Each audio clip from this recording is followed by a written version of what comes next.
Robert,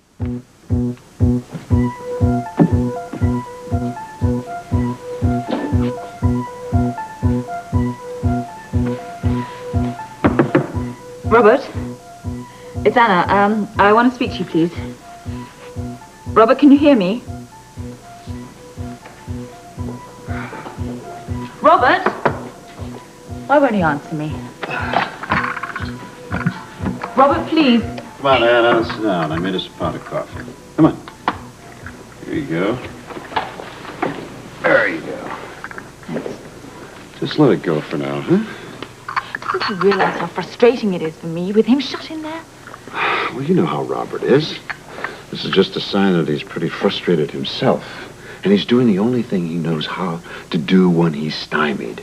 And let's go back to the drawing board. That means a computer. And believe me, he is not going to come out of that room until he has exhausted every conceivable lead. He's been in there all night, Sean. Anna, he's trying to find a new lead. Just give him the time he needs, all right? I don't see how querying a computer is going to bring Robin back to us. Excuse me.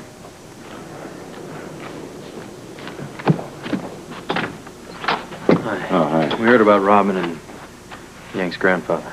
Yeah. How did it happen? How could they kidnap him in broad daylight? It was pretty bold and it was very shocking. That's all I can say.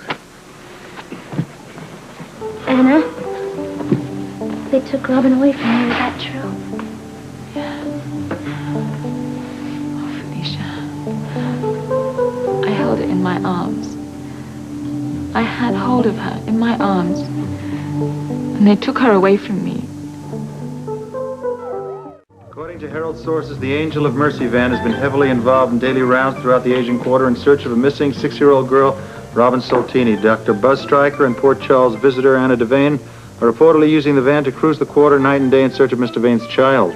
Oh, poor Anna. Poor Anna, nothing. That's not the point of the article, Monica. Oh, Edward, I know what the point of the article is. I was merely commenting on the fact that I feel very sorry for Anna. I'll get it. Hello? Yes, he is. Okay, just a minute, please. It's for you. It's a Mr. Haber at the hospital. Yes, Mr. Haber. You're early for our meeting, I see.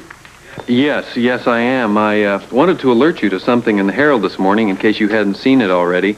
You might want to have a look before you come in today. Well, what's in the paper that I should look at? Well, it seems that one of the hospital vehicles we've insured is being used for other than medical purposes. Well, does this mean that our insurance rates at the hospital are going to increase? They most certainly will. Both the vehicle and the personnel riding on it are ending up in the high-risk bracket. As I was telling Dr. Hardy just now, it's possible we'll have to drop the policy on the van altogether.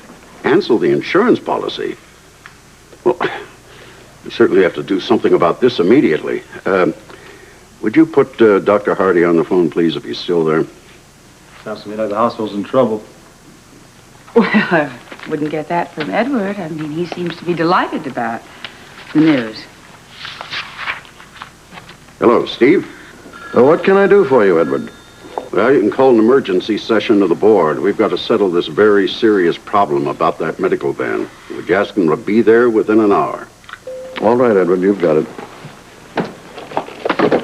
Well, looks like you lit a fire under our board chairman. He's calling an emergency meeting. Not a moment too soon, I'd say. Rick, can you make it an hour? I'll be there, Steve. I'll call the rest of the board from my office. Mr. Haber, you can wait in my office, read the paper or whatever. Rick, I'll see you in the boardroom. Emergency board session? Yes, that gentleman with Steve is a new insurance agent with a company that handles the hospital account. I'm sure you read that story in the Herald. If you're talking about the medical van article. Mm-hmm. Edward Quartermain is on the warpath, and he wants Buzz Stryker's scalp. Edward Quartermain has been out to kill this van right from the very beginning. He's never approved of it in the first place. Yeah, I'm behind it 100%. But the board is going to have to hear the facts. Yet at the same time, it's going to be Edward he'll be chairing that meeting. Uh-huh. Edward's going to call the shots. Well, Buzz does have to answer the charges. But even if the article's partly true, it's not the whole story. I think we better get some backup for Bud. Hi. Hey. How would you guys like to come to the aid of a worthy cause? Well, what are we auctioning off this time? A brownstone garage sale? No, we're just trying to hold on to what we have. The medical van. Have you read that article? No. Buzz Stryker's going to be on the hot seat this morning because of that. Well, how can we help? Well, the hospital board meeting is convening in less than an hour, and there's a good chance that the medical van project may be canceled. Well, that's not fair. Well, that's a great project, and we know that from personal experience. Yeah, well, there are certain people that would love to give it a good push in the wrong direction. How'd you like to go to the meeting and give Buzz a little backup? Well, you got us.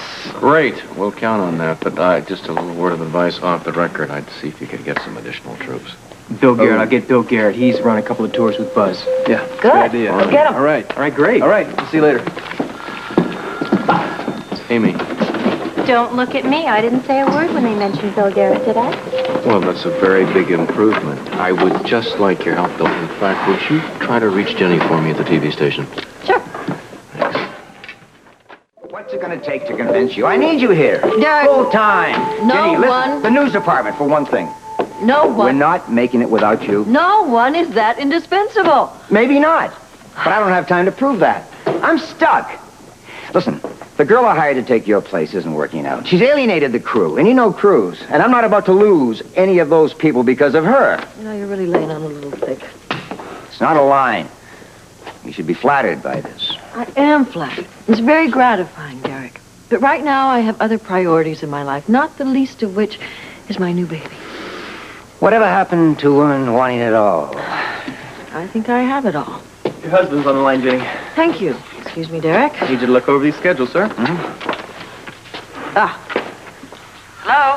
Hey, is this a bad time to talk? No, it's not a bad time at all. Good. Look, you remember that documentary, the thing you were doing on the medical van? By any chance, is that completed? No, why? What's up? A small no, forget that. A very large emergency. The life of the very medical van is in jeopardy thanks to that front page story in the Herald this morning. I saw it.